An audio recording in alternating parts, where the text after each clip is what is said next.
Hello student, welcome to back my channel Study to Success। যে সমস্ত ছাত্রছাত্রীরা 2027 সালে মাধ্যমিক দিতে চলেছ তাদের জন্য অঙ্ক থেকে আমি 3টি সম্পাদ্য সাজেশন দিয়েছি। যারা 2027 সালে মাধ্যমিক দেবে তারা অতি অবশ্যই এই 3টি সাজেশন করে যাবে, অবশ্যই একটা কমন পাবে। যার মধ্যে আজকে আমি প্রথম প্রশ্নটা দিচ্ছি, দেখে নাও প্রশ্ন। আর আগে বলে রাখি, যারা এই চ্যানেলে নতুন অবশ্যই সাবস্ক্রাইব করে রাখবে, লাইক করবে, কমেন্ট করবে, না হলে কিন্তু পরের ভিডিওটা হয়তো তুমি পাবে না। তাহলে যাতে আমার পরের ভিডিওটা মিস না হয় সেজন্য অবশ্যই সাবস্ক্রাইব করে রাখবে।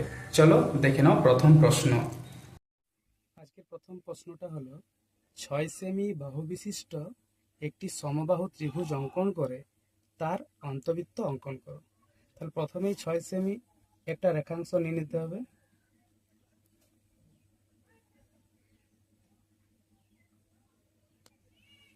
ছয় সেমি রেখাংশ নিয়ে নিলে উপরে লিখে দিলে 6 সেমি, তারপর নিচে একটা 6 সেমি রেখাংশ নিয়ে নাও। নেওয়ার পর তুমি নিচটাও তো 6 সেমি, উপরটাও 6 সেমি, তার নিচটাও নাপ নিতে পারো। যেহেতু সমবাহু 3টা বাহুই সমান হয়, তাই ওই একটা বাহুকে মাপ নিয়ে উপরে একবার কাটতে হবে আর এই প্রান্তে বস করে উপরে কাটতে হবে। তারপর যে ছেদবিন্দু পাবো সেটার সাথে আমি 2টি বিন্দু যোগ করে দেবো।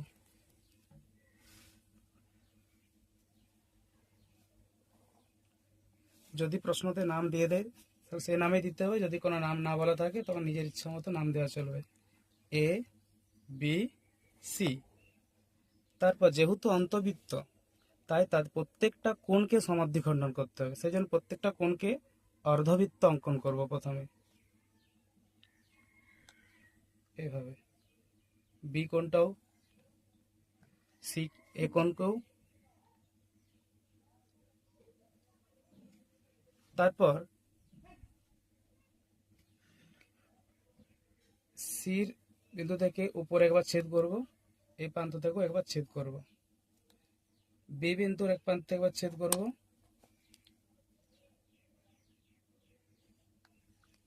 বির এই প্রান্ত থেকে একবার ছেদ করব।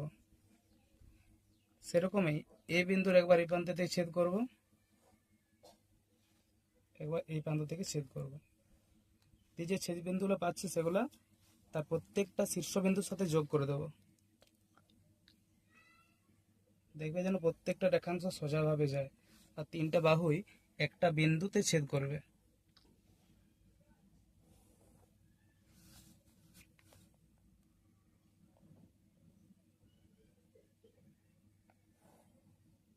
দেখতে পাচ্ছ একটা বিন্দুতে ছেদ করেছে। যদি এরকম একটা বিন্দু না হয় তাহলে কিন্তু অঙ্কনটা ভুল হয়ে যাবে। তো সেই বিন্দুতে বস করিয়ে যে কোনো এ হোক বা বি বা সি একটা শীর্ষবিন্দুর সাথে মাপ নিতে হবে, একটা ব্যাসার্ধের মাপ নিতে হবে। এখানে মাপ নেওয়ার পর প্রত্যেকটার সাথে একবার মিলিয়ে নেবো যে হচ্ছে কিনা, তারপরে ভালোভাবে অ্যাডজাস্ট করে নিতে হবে, দিয়ে বৃত্ত অঙ্কন করে দাও।